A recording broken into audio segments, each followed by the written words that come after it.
I'm Tiger Height, and I'm here to make NXT and Pro Wrestling majestic again. Sorry about the delay on this. For some reason, the previous video that I recorded last night had some technical issues, so we're here now. With NXT overall, it was a good show. I liked it, and I want to talk about the main event a little more in depth than maybe I would usually. But let's go through the show first.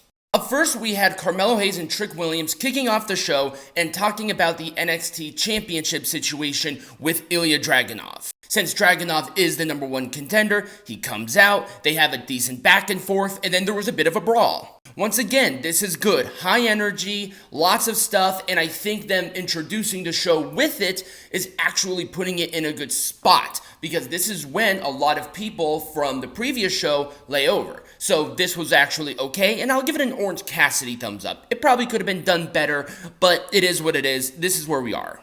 Our first matchup here was Angel Garza and Humberto Carrillo taking on Nathan Frazier and Dragon Lee. I really like this tag team match.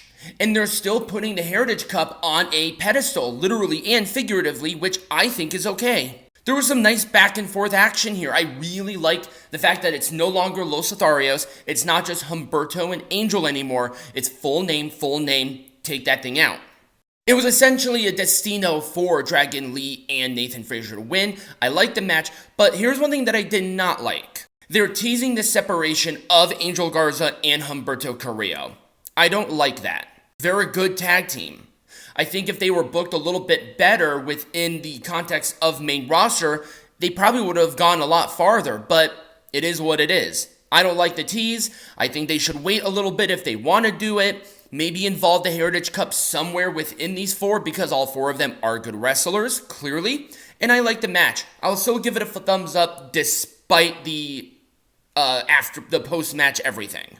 It didn't work the first time. Why are we doing it again? We have Gigi Dolin taking on Kiana James. And we run into the same issue that we had last time they had an interaction at Gold Rush, is that the match wasn't all that good. I mean, this match was garbage. I mean, it was really bad. It was 401k for Kiana to win, but good lord. Ugh, thumbs down. Our next matchup here is the debut of Bronson, Lima, and Lucian Price. Don't worry, I'll get that. I usually have notes on my iPad, but for some reason, they're not updating, so that's wonderful. And we're taking on Axiom and Scrypts. So, is Scrypts going to be the manager of Bronson and Lucian? Maybe. I can see it. I don't think it's a bad idea, but is Scrypts good enough to be a mouthpiece for a group? I don't know. I guess we're going to have to throw him into the deep end and see what happens, right? But other than that, I was actually fairly impressed with the two new guys. They look phenomenal. They have athleticism, and with a little more polish, I definitely see some potential with this tag team. How far are they going to go? I don't know. Are they going to break them up? I don't know. And with Scrypts as the mouthpiece, maybe we'll see potential World Tag Team Champions here, maybe in the near future. Was a clothesline high knee for the win. Impressive debut. Needs some work though. I'll give it an Orange Cassidy thumbs up. The turn also just seemed a little out of nowhere to me. Let's talk about the celebration of Tony DAngelo returning. And here's what I like about this. They gave a really great in-depth explanation on the plan from moment one, involving Gallus and involving Stacks, where Stacks purposely talked to Tony before he had the interactions with Gallus to get Tony out of jail. And they explain that really, really well. Also, Tony DAngelo and Stacks are really starting to gel into this chemistry that I'm really liking. I wish the other guy was there because he's doing absolutely nothing within AEW, because I think a dynamic of three would actually be quite interesting, but this is kind of where we are, and they're working it quite well. We had Gallus come out, there was a brawl, and Stacks and Tony stood tall with the NXT Tag Team Champions. Okay, I like all of it. I like the contenders, I like how we got here, and I think they actually have been having good matches, so this gets a full thumbs up from me. Oh my god, okay.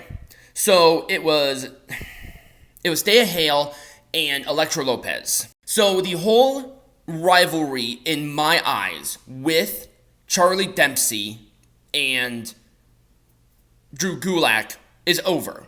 Why is Thea still trying to be the MMA badass? It ain't working. You see, it's really hard to fake MMA because there is a certain look and a style that makes it believable. And that is what MMA is. It's believable combat. With wrestling, you can wrestle however you want because it's supposed to be simulated. Simulated combat. It's violent theater. Get over it. That's the shit that sells. Get over it. If you want to see real professional wrestling, it's not going to be on TV. Period. End of story. Because this Kimura lock is just, I know what a Kimura lock should look like. Lesnar knows what a Kimura lock should look like. This is not a Kimura lock. It just doesn't look, it looks very, very, blocky. But yeah, it was a Kimura for the tap out. But what I do like is the post-match where Thea challenges Tiffany Stratton for the title in a submission match. Maybe we should have waited until we knew that Thea could put on a half-assed submission, but it is what it is. We're here, it's a stipulation, I dig it. I'll be nice, I'm gonna give it an Orange Cassidy thumbs down. And the only reason it's only an Orange Cassidy thumbs down is because of the post-match promo. Up next is Oro Mensah taking on Eddy Thorpe. I'm sorry, it's just there. After the big rivalry and a good NXT Underground match with Eddy Thorpe, he's just spinning his wheels in the mud right now. Wasn't this guy supposed to be a big time signing or something? That's kind of what they made it out to be at first, and so far I'm just so not impressed.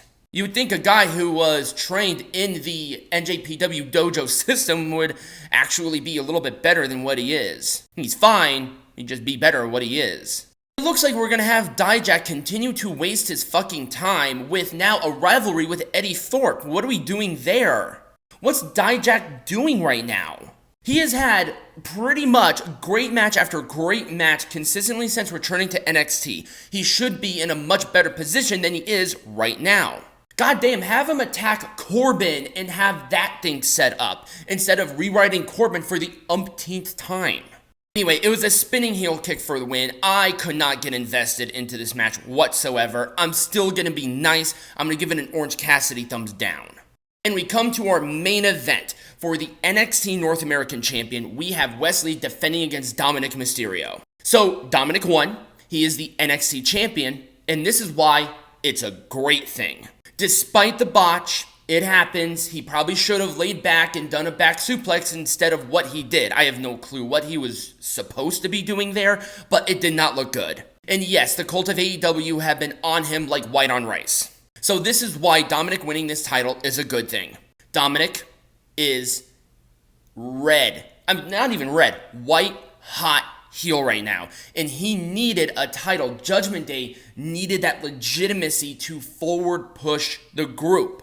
I mean, Damien's already Mr. Money in the Bank, and Finn Balor is in a main-time rivalry. But to be honest with you, who on the main roster could Dominik be, and what title would you put on him? The Intercontinental, Gunther is the champion, and there's no way that's going to be happening anytime soon. Seth Rollins, he's already facing 2 of the 3 male members of Judgment Day. There's no point in that. Roman Reigns, come on.